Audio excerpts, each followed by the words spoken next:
Hello and welcome. I'm Joseph Hoffman, and we are broadcasting live from Portland, Oregon. I'm here at Hoffman Academy of Music, and this is very exciting because it's our first ever live event. And I'm excited. We'll be doing a question and answer session. And we've been receiving questions from you for the past week, and you're also welcome to submit questions live. There's a little panel on the side of your screen if you're viewing this from our website, and you're welcome to type in questions. And as we go, we have Angela, who is our wonderful support person who answers your emails when you ask questions, and she's helping us out tonight, fielding those questions and passing those along to me live. So let's get started. We have a lot of questions already submitted, and so I'll try and keep the answers brief. If there are any questions I don't get to, what I'll do is I'll try and type in some responses, and you can come back and visit this page tomorrow, and we will post the entire live stream event as one video that you can go back and watch later if you choose to. So once again, welcome. I'm excited you're here, and let's go to our first question. This question was submitted on Facebook, and the question comes from Casey. The question is, outside of one lesson each day, is that your recommendation, in parentheses, a new lesson each day? How much time do you recommend they practice? So that's kind of two questions in one, and let me address this first one, which was, are we really supposed to be doing a new lesson every day? That's kind of the question implied here. And the answer is, I would say most kids don't do one new lesson a day, although the great thing about this program is how flexible it is, and you can definitely go at a pace that's appropriate for your child. So I would need to know a little bit more information, but let's take our average user, which I would say is a 7, 8, or a 9-year-old. Although we have adults using this program, we have teens, and we have kids as young as 3 and 4 doing these lessons. And so there's a lot of range for flexibility based on your age. But our average user, I would say, would benefit most from 2 to 3 lessons a week. Now, by average, I also am meaning I'm thinking of kids with no prior experience. If your kids have prior experience with these lessons, or if you are an adult using these lessons for yourself and you have prior experience, you are going to be able to blast through the lessons and maybe do one a day or maybe even more if you're using this as review. If it's a new experience for you using these lessons, I would recommend 2 or 3 a week, and in between the lessons, take 1 or 2 days to practice what was learned in the lesson. Now, the second part of your question was, how much time do I recommend that you practice? Again, there's so much room for variability. For beginners, I usually recommend between 10 and 20 minutes a day. We gradually want to increase practice time. After a year of lessons, I like to see my students practicing 20 to 30 minutes a day. But don't try to jump to 30 minutes a day right at the beginning. It takes some time to build up to that. It's better to err on the side of short and sweet at first, so they can enjoy the practicing and not feel like it's going to be this unending ordeal. The next question comes from Kristen, and this was submitted on the page where this stream is actually occurring on this little side panel, and it was voted up. You can actually vote on the questions that you like, and that will let me know which ones are your top priority. So this was one of the top voted questions from Kristen. She asks, my child is having trouble with piano posture, with their hands, wrist. Is it more important to correct and focus on that problem, which usually causes discouragement, or just let them practice their songs? Also, how frequently do you think you will add new units in the future? So once again, we have 2 questions here. Let me take them one at a time. So the question was, or let me kind of try to restate it. So the kid is having trouble with piano posture, with hands or wrist, and the question is, should we work on correcting that problem, which is causing discouragement, or just let them practice? So let me hone in on that phrase. If the which usually causes discouragement part, if what you are doing, that is correcting posture, or let's say you're correcting rhythms or the notes that they're playing, if it's causing frustration or discouragement, then I would encourage you to read those signs and back off. And your child, the great thing about teaching kids, I found, is they are very honest with feedback, at least even if they don't say it with their words, with their emotions and with their body language. They're going to let you know if they're not liking the feedback that you're giving them. And every child is different, how much they will tolerate as far as feedback from a parent. So I would encourage you to kind of test the waters.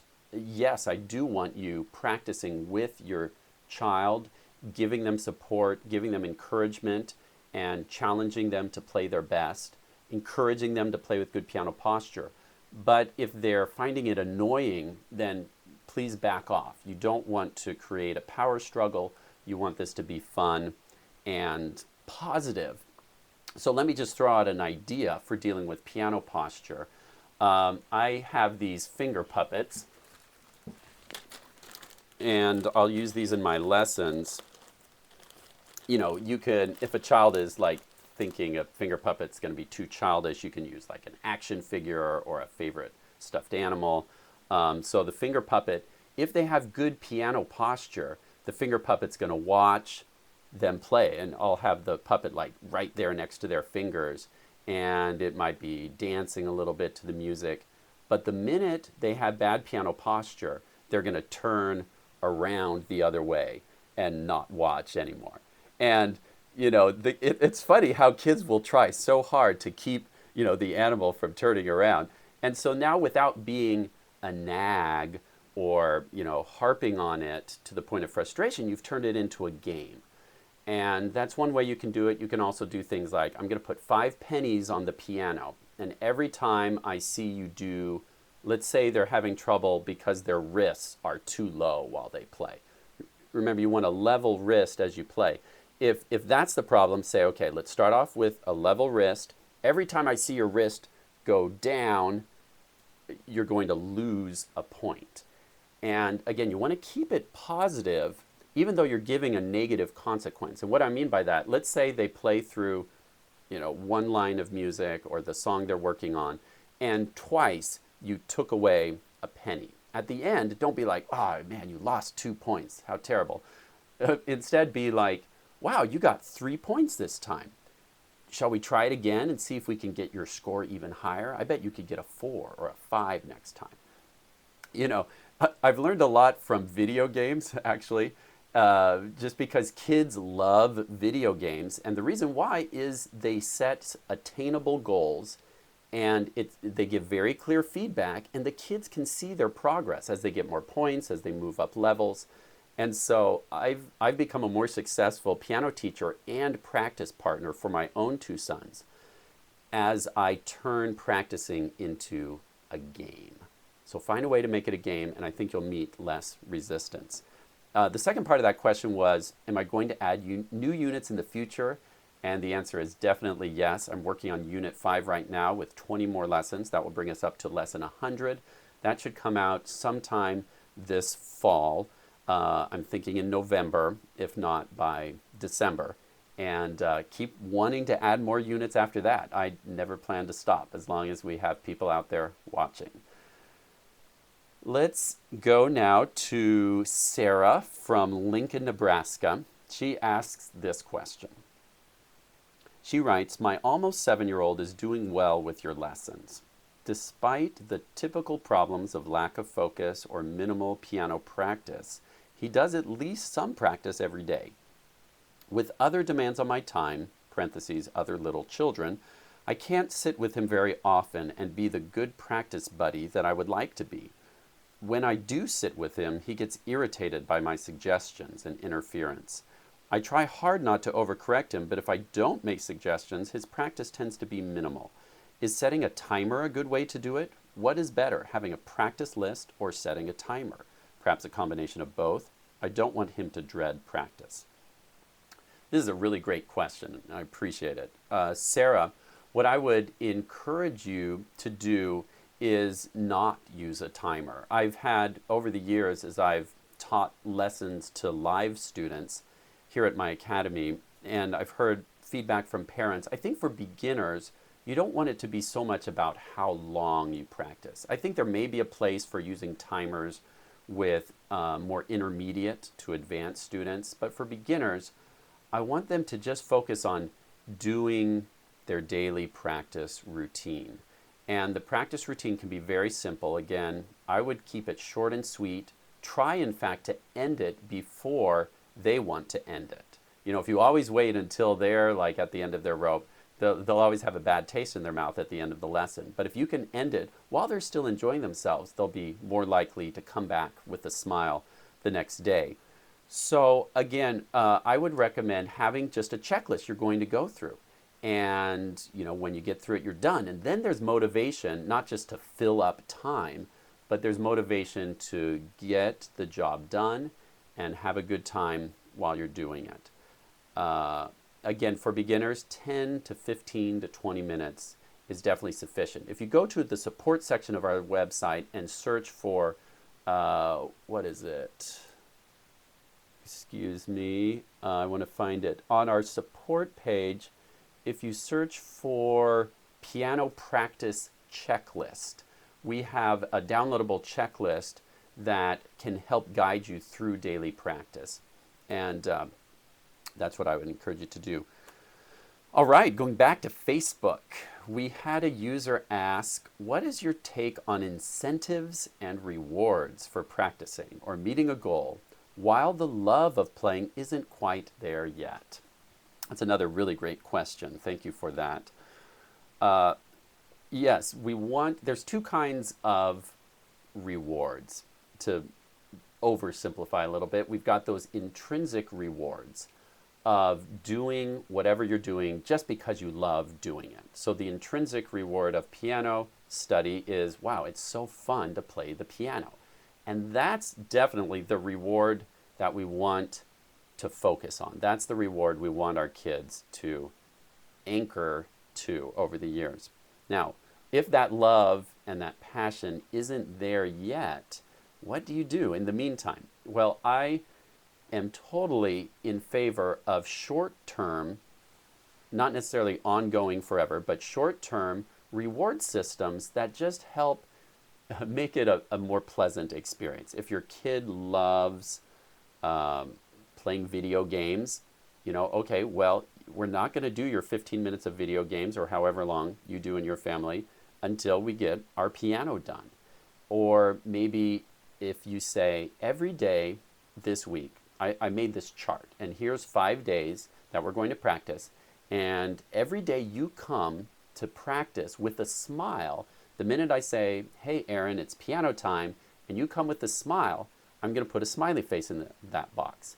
And if you come with a smile 5 days this week, we're going to go get ice cream together. And you see, that's very simple for a child, but it gets them out of the habit of griping or complaining. And it makes them think, oh, yeah, all I got to do is come with a smile when it's time to practice. And we get the smiley face. So now, reward systems, I find, will lose their effect over time. And so that's why I encourage you to be short-term and allow the system to evolve with the needs of your child. Like, we used to have to do, you know, a little bit of bribery. I have 2 boys. They are 7 and 8 years old. And I am their practice partner as well as their teacher. And we've used a variety of reward systems, but you know, now they're in a habit of daily practice, and so they don't necessarily need that reward, although it is expected that piano has to get done before they can do their video game time or other fun free time activities. All right, another top voted question on our webpage comes from Rhonda. Rhonda says, I have been loving this program and advanced through the lessons fairly quickly. Since I'm 50 years old and have sung most of my life, I had a bit of familiarity with music theory, but now I don't know where to go next. I've been practicing the 15 to 20 songs in my repertoire, but it's beginning to get a little boring. How do I best optimize my practice time while waiting for the next Hoffman Academy lessons to be published? Thanks for this question, Rhonda. First of all, let me say thank you so much for doing our lessons with us. I know that sometimes on my lessons I talk as if to a younger audience, but we have dozens, if not over 100 adults using our program all around the world, and we love our adult students. Thank you so much for being a part of our community. And yes, absolutely, when you get to the end of the lessons and you're waiting for me to come out with the next unit, you need something to be doing. So here's one idea. There are lots of great online resources. If you do a Google search for G major music theory, there is a guy up in Canada who posts a lot of free piano music that you can download, and that's a great resource, and it's divided very nicely by level, so you can find some music that you feel is appropriate for your level. And that's how I would kind of keep going and fill in the holes. And also know, Rhonda, that I'm working on coming up with ways to get more lessons out more quickly.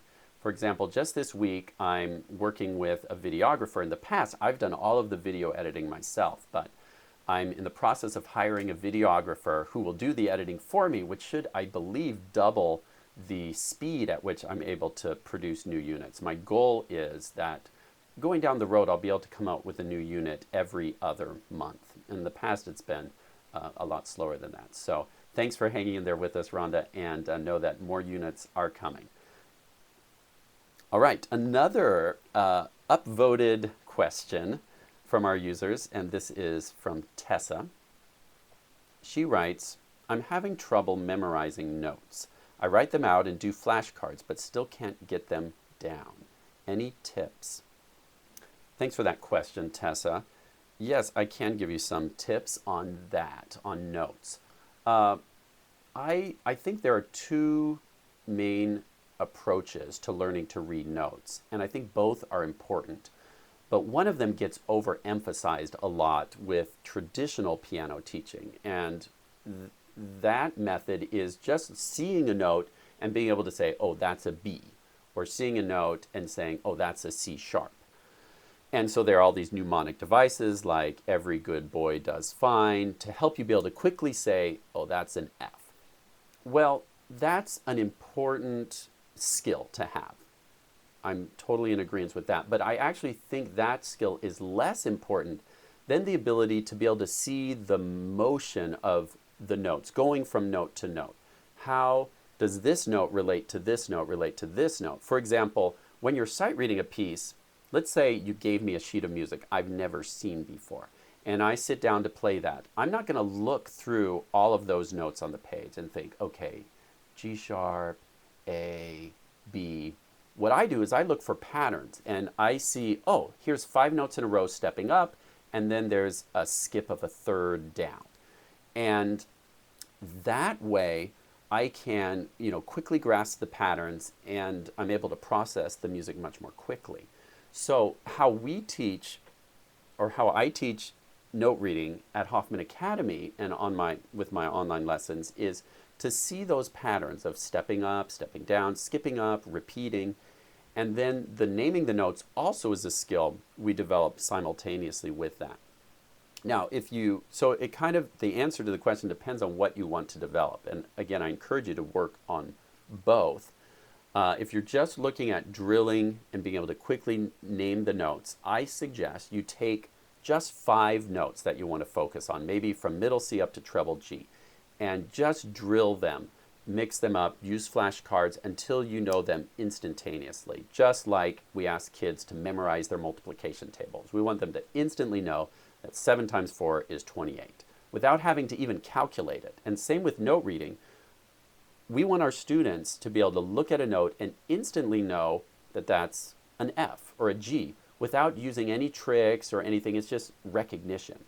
And to get to that point, you have to do a lot of drilling. And I recommend, again, you start with a small group of notes, master that small group, then add in 3 more, then add in 3 more until you've mastered the whole staff. Going to take a little drink. All right. These have been great questions, by the way. Thank you so much. All right, now to Dorothy McDowell, who asks, thank you so much for providing this free. You are welcome. It's a pleasure to do that. I really like the way you are teaching. Thank you again. How far will this piano course take my children? I suppose I mean, how advanced will this get? That's a great question.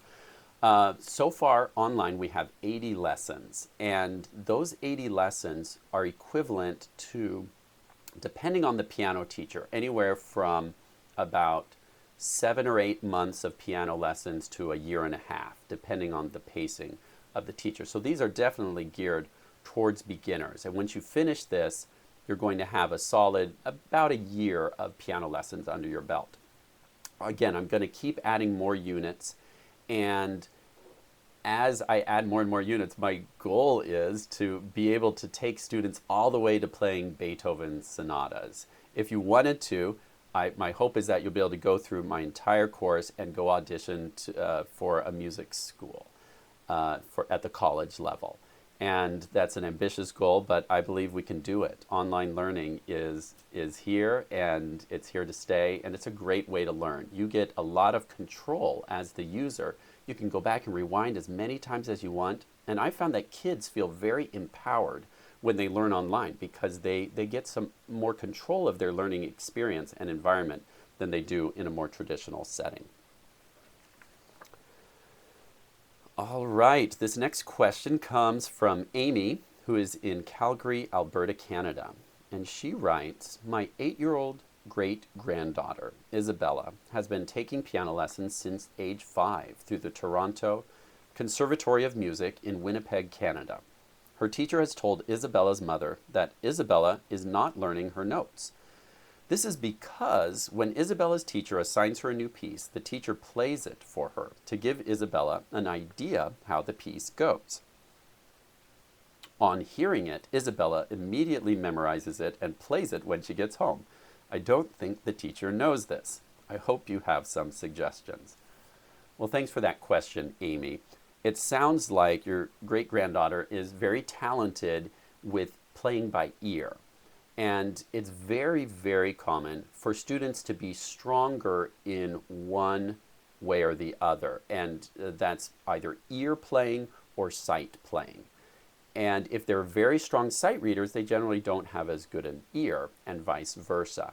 And what I try to do with the Hoffman method is really train both. So if you're stronger in ear, that's great. I'm going to help you develop your ear even more. But I'm also going to teach you to play by sight. Or if you're really strong if you're a visual learner, I'm going to try and train your ear. I think both skills are so valuable. So we definitely don't want to discourage the fact that your granddaughter can do this. That's a great skill, that she can hear a piece once and practically have it memorized. That's a wonderful gift that she should be excited to have that. And that's a good thing.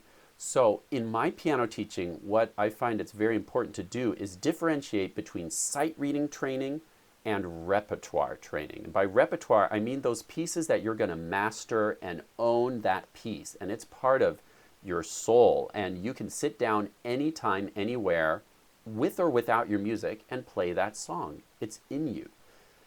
And then sight reading practice are songs you're going to just read through once or twice, or maybe for a week. You're going to work on that song, and then you're going to move on. You probably will never memorize it. You'll probably never polish it to a level that you would play it at a recital.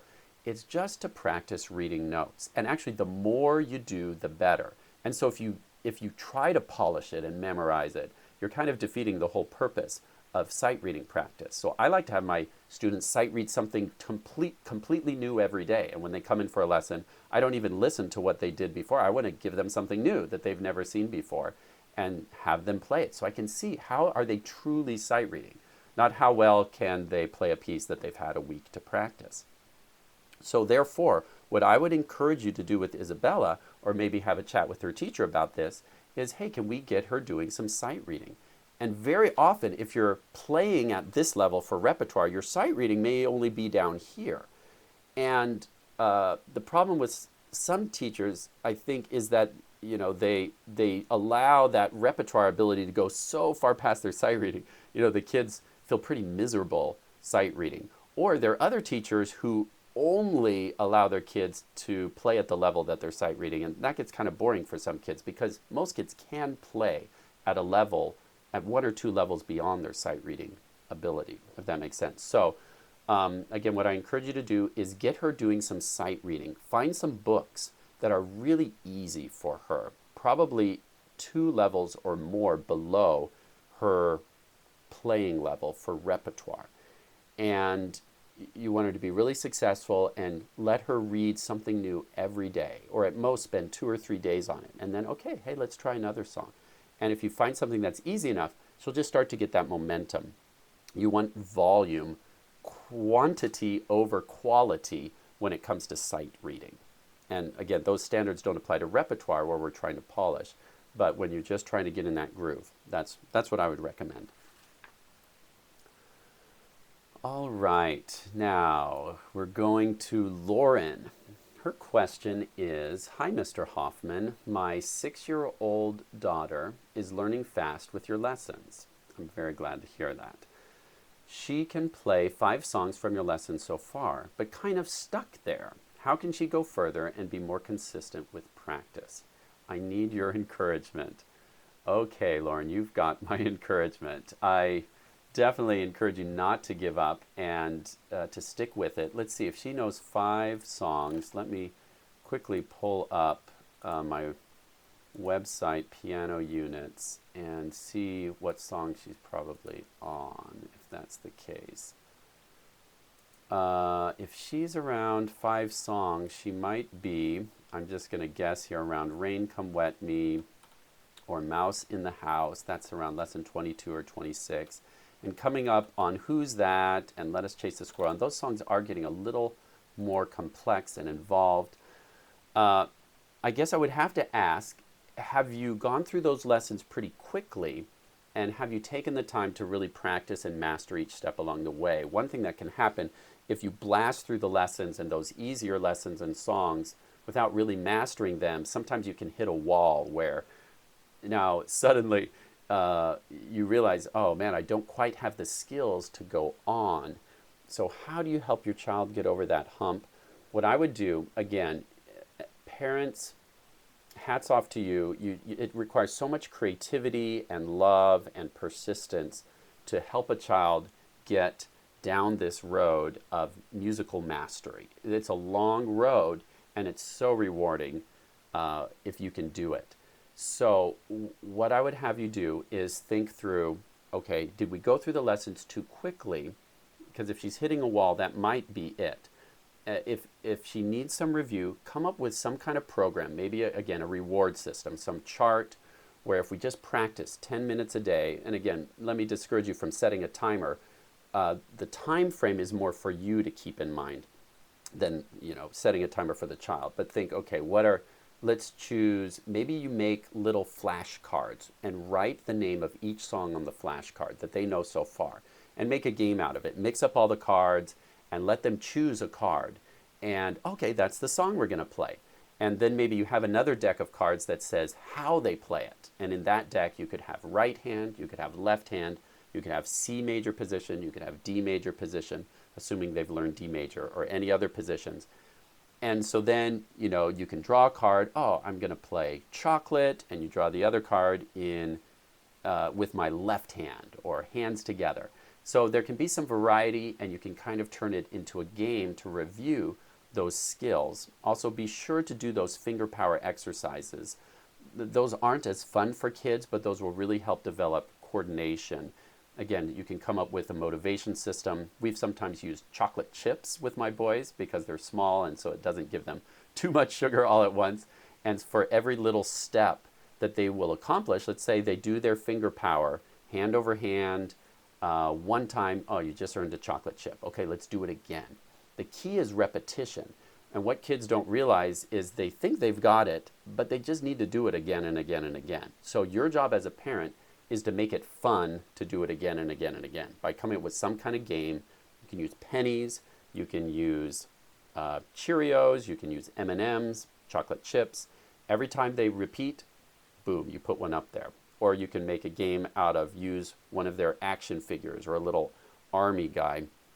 I actually keep a couple of army guys handy here in my studio. See, this little guy, got him at the dollar store. And, I'll set him on one of the white keys and say, every time you play this correctly, he's going to move one key towards freedom. He's trying to escape from enemy territory.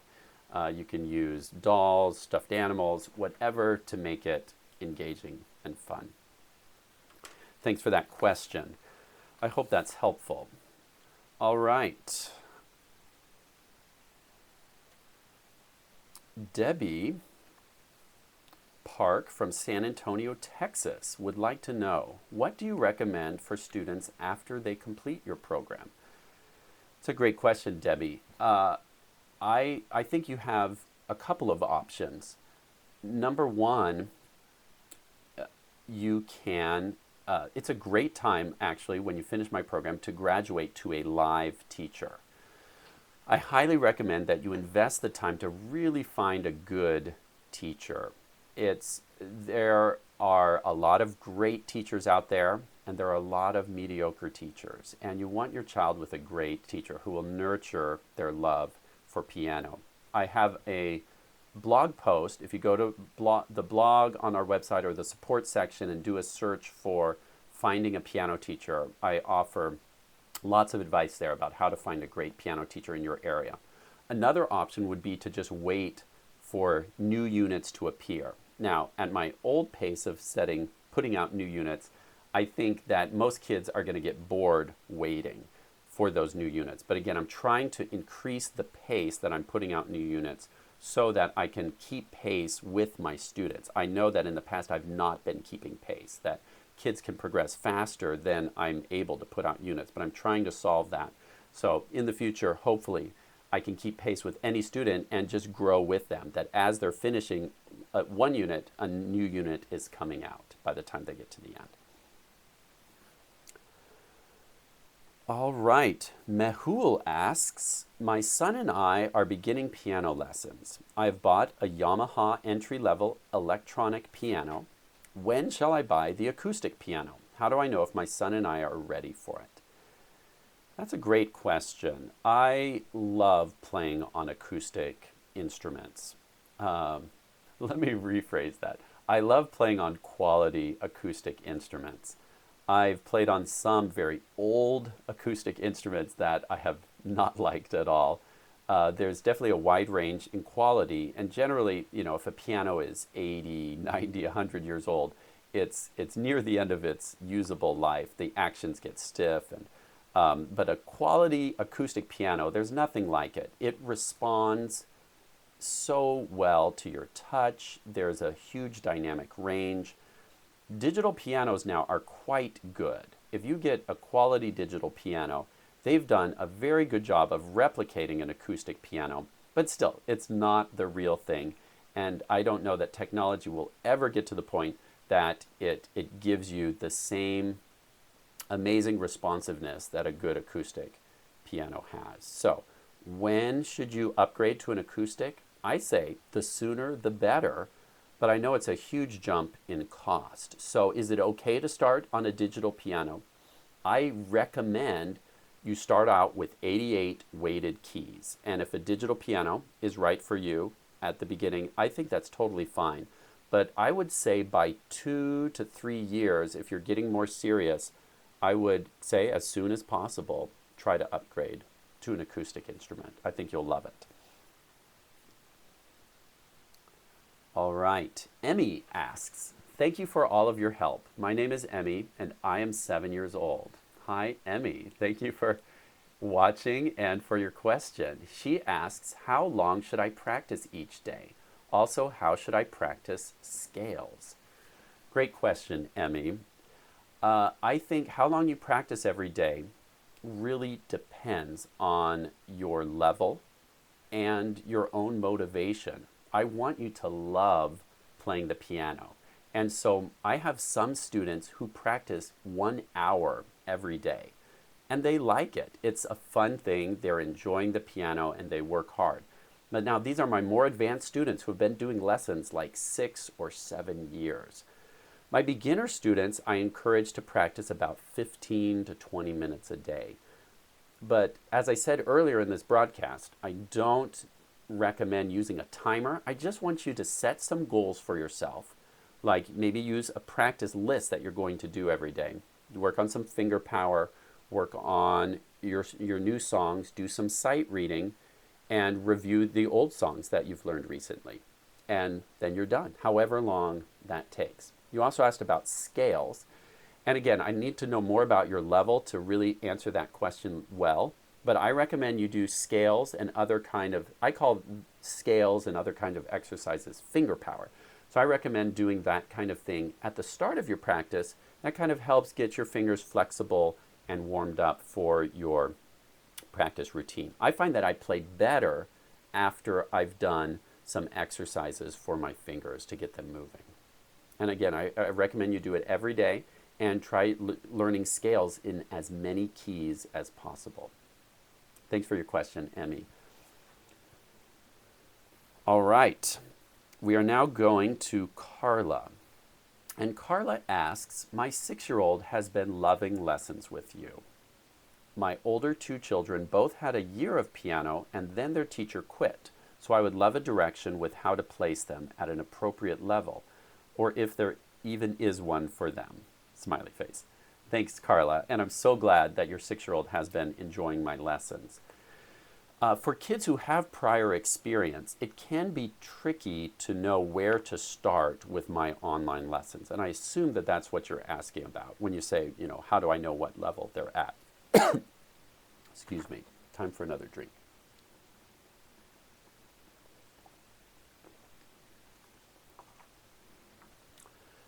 So what I would recommend that you do, when I get a transfer student, like let's say at our academy where I'm teaching live,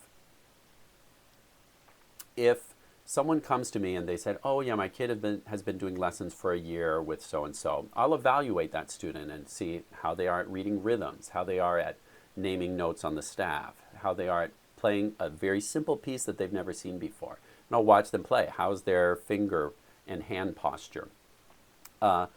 And then I usually, in my experience, I'm better off if I put them a little bit too low than too high. So in other words, I'd rather have your kids go back and start with some of my lessons that may feel a little too easy for them, because it's better to fill in any holes in the learning, because my method is quite different from how a lot of teachers teach, because I have a more rigorous approach to ear training and playing by ear, and we use solfege, which most teachers don't use in their lessons.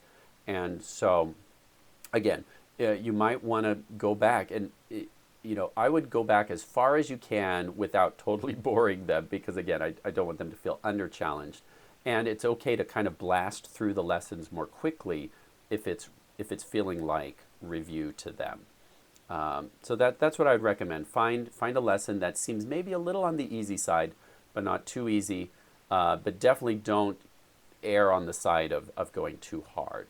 And like I said, my lesson 80 is equivalent to some piano teachers' 1 full year of teaching, but not necessarily.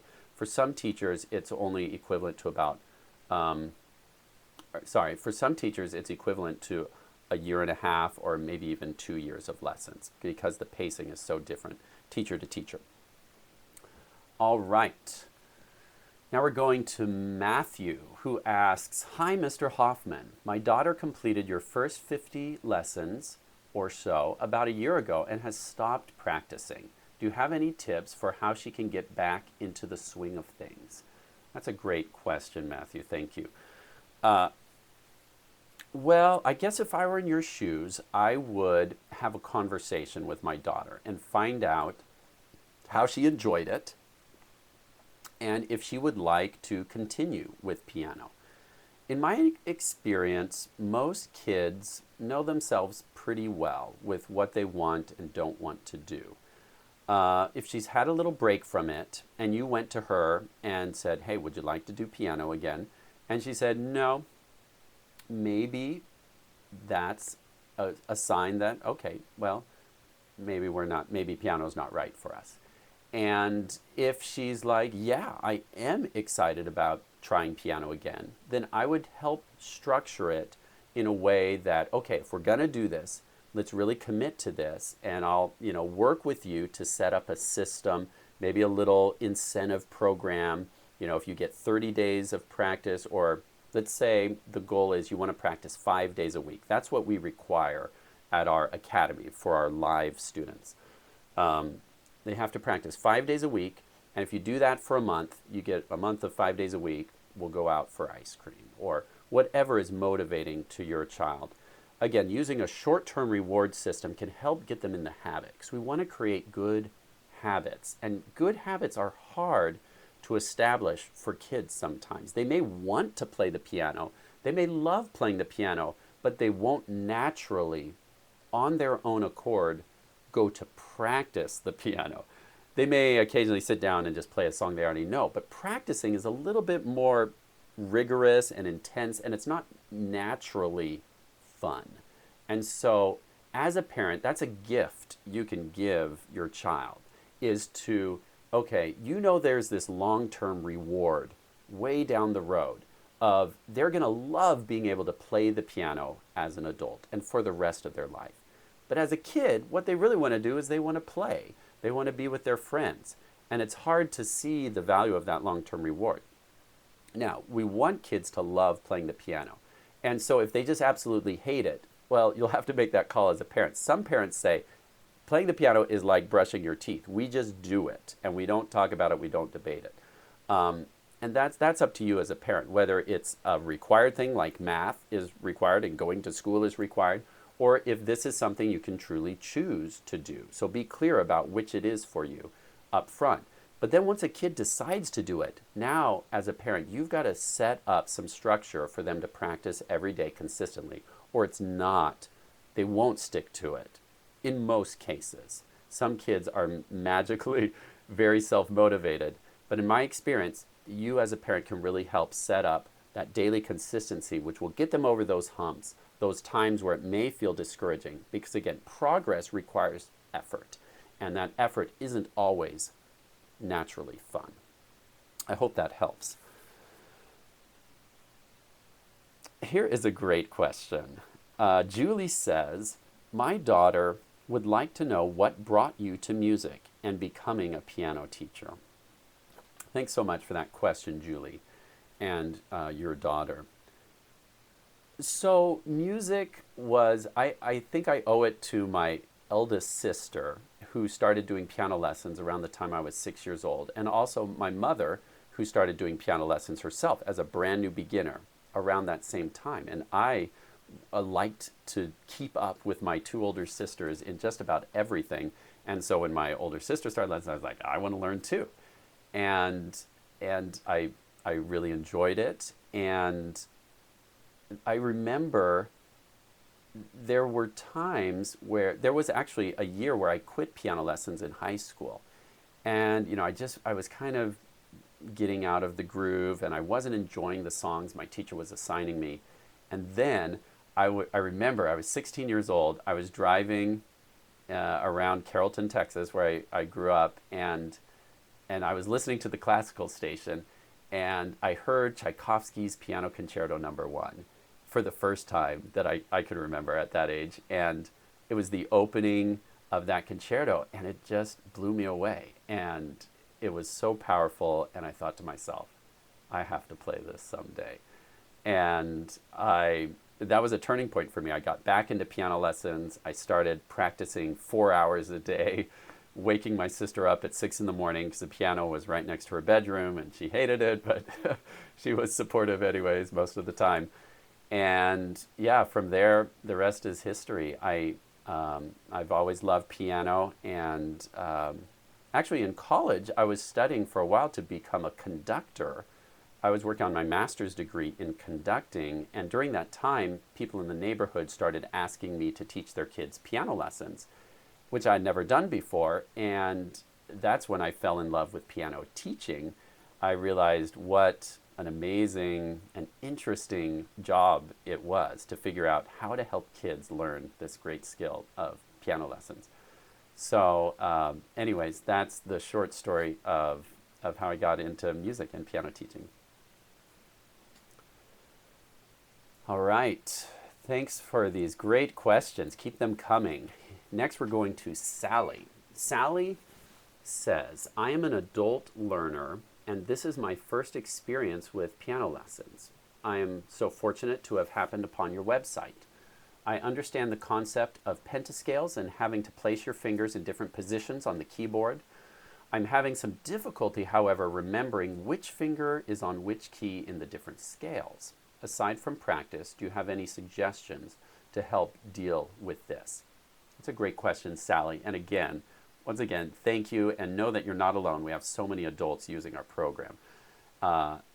So the question, again, in a nutshell, is you're having trouble remembering which finger is on which key in the different scales. One thing I have found helps with that, and I recommend you try this out, is when you're practicing our finger power exercises, and that's like the hand over hand scales or the stepping and skipping exercise, which we transpose to different positions. As you're working through my lessons, you'll notice we learn C major, then D major, then G major, and then later on we learn E major, F major. Every time you learn a new position, I recommend that you actually say the letter names out loud as you play each note. And I find that really helps reinforce. So you're not just kind of doing this memorized pattern without thinking.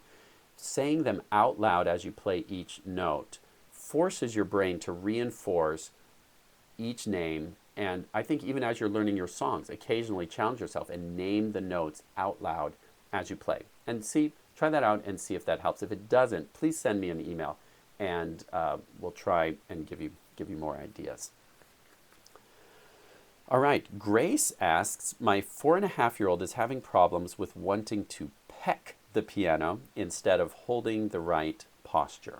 I'm not sure if it's age or if she just needs more practice. We just started. Okay, thank you, Grace, for that question.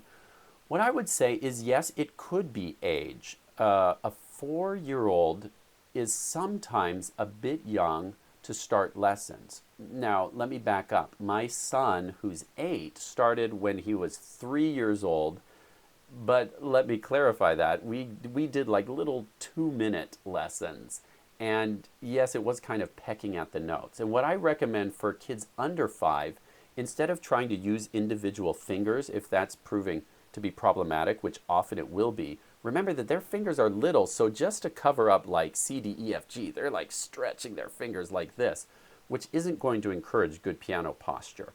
And so what I'll often have them do is hold their hand kind of like this and play a single note with their fingers in a cluster. And this is developing a nice curve shape for the fingers. Maybe I can demonstrate on my own piano. So if they were playing hot cross buns, it would be kind of like this. And that way all the fingers are reinforcing each other, and they're not having to worry about these issues that come when they start using individual fingers. Now, when they feel ready for an extra challenge and when you feel like they can move individual fingers in a comfortable way, then you can graduate to that style of playing. So that's how I would recommend trying it out at the beginning. And again, you can use that for 5 woodpeckers as well. All right. Here's a great question from Rose. She asks, how can I motivate my kids to practice every day? They only want to play for a few minutes when they feel like it. Yeah, great question, Rose. I think we've given some ideas already for motivation, and let me summarize those, and maybe I'll think of a few others too. Like we've mentioned, a short-term reward program may be appropriate. Or maybe if you already have a system in place for chores or getting homework done, if you have a system like that in place already, piano could just be one more thing that's expected to be done before they have their free time or before you fill in the blank, whatever it is that is motivating to your child. You can have a special program just for piano if you choose, where they have some chart and they're trying to fill it in. I think the key is here that a lot really does rest on the parents' shoulders, because in my experience, kids do not naturally go and practice on their own. Even if they like piano, it's more fun to play a video game, or it's more fun to play with their toys. And so to help them, they need a little extra push. It's very rare for a kid just to naturally go sit down and practice every day. And yeah, so come up with a short-term motivation program. But then while they're practicing, I would encourage you to sit with them and come up with ways to make practicing itself like a game. And go to our website, click on support or blog, and look for, there are so many posts about practice games. In fact, you could do a search in our support section for practice games, and you'll probably get some ideas from that. You can invent your own games. The whole point of the game is to encourage repetition, and good repetitions. For example, if they play it 5 times really sloppily, well, then you need to change the parameters of the game and say, okay, now a point isn't just playing it, it's playing it with no missed notes.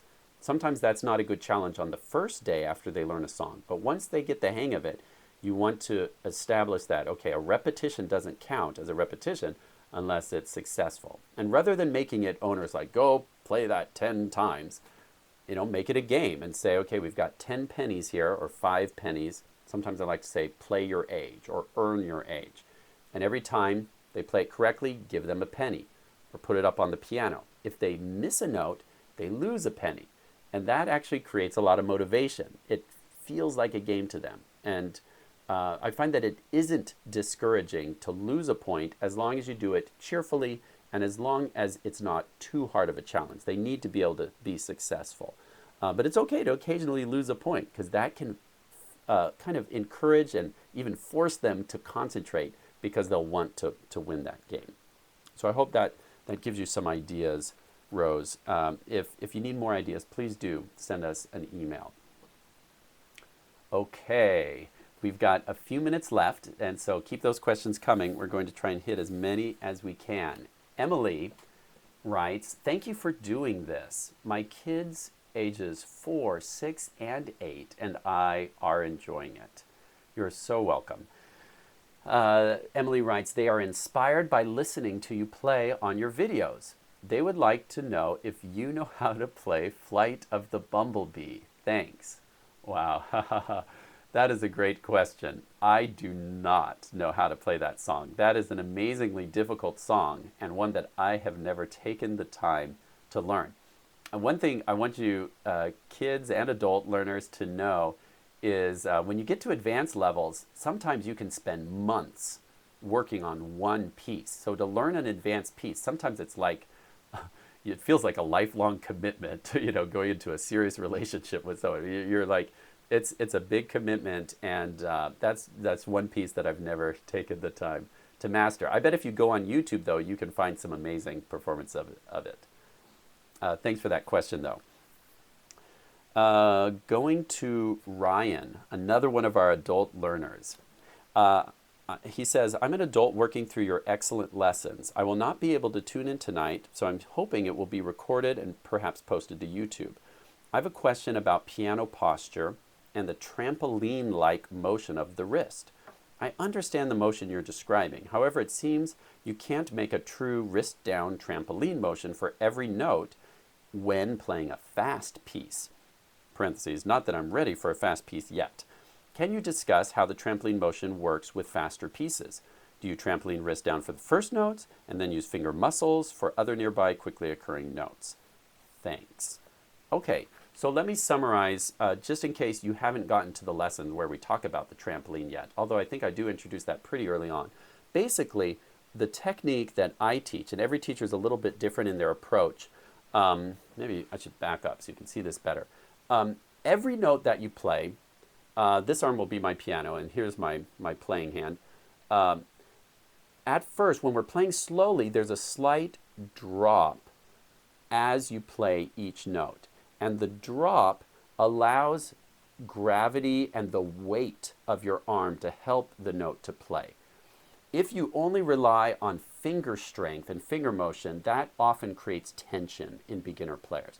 And so I like to see a little bit of a drop as they play each note. Fingers stay close to the keys and the wrist slightly drops.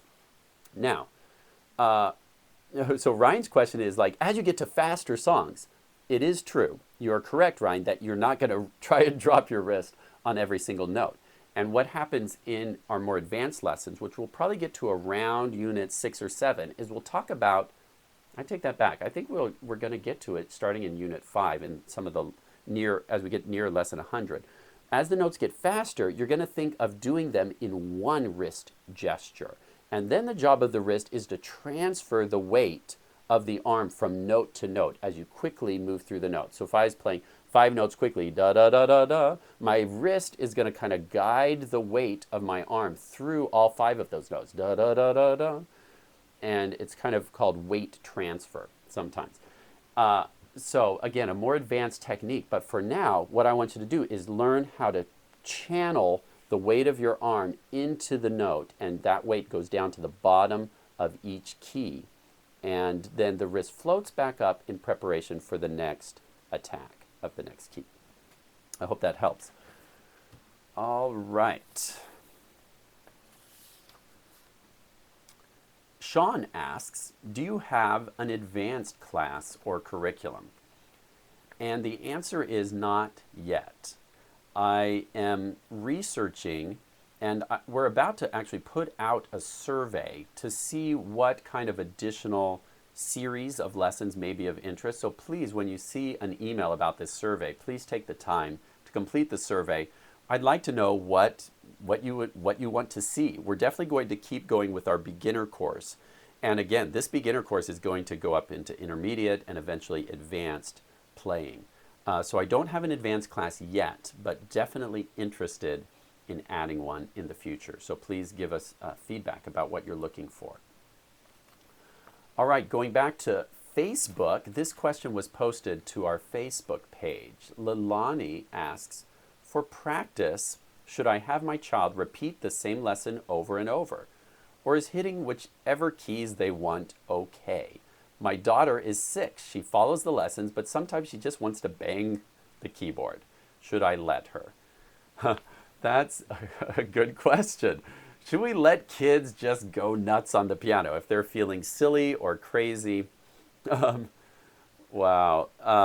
Well, let me tell you, Lilani, I can relate to you because I have a very wild and energetic 7-year-old who sometimes acts like he's 3 or 4, and sometimes not. But yes, I think kids need a time to be silly.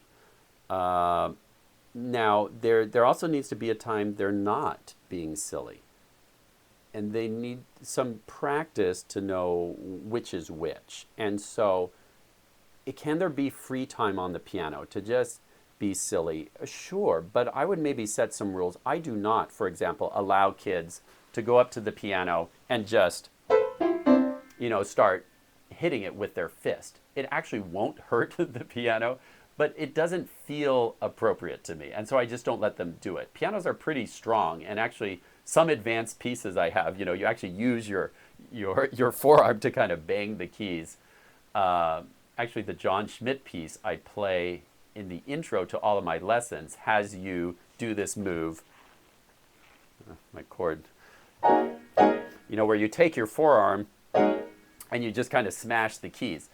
Now, I want kids to learn to respect the piano as an instrument that is not a toy, but a musical instrument. And so I don't allow our kids at the academy ever to hit it with a fist or to use anything on the piano except their fingers. And so I'd encourage you to have a similar rule at your house and say, this is not a toy. This is an instrument that I love. And when my boys were toddlers and we had our piano there, I was so afraid they would take a Sharpie one day and mark on it. So, I told them I love this piano, and I was very serious about it. I was like, this is very precious to me. And just like you wouldn't want me to go and break or hurt one of your toys or ruin it, I really want you to treat this instrument preciously. It cost me a lot of money, and I'm allowing you to play on it, but I really want you to show respect to it.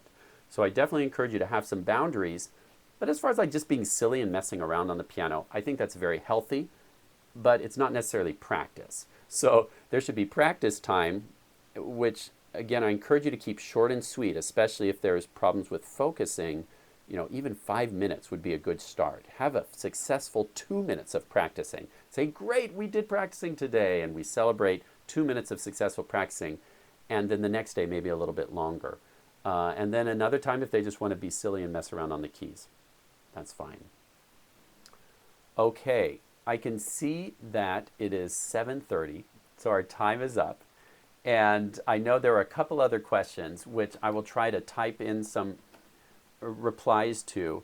Thank you so much for watching my lessons. I had no idea when we started this 4 years ago that anyone would even want to do online piano lessons.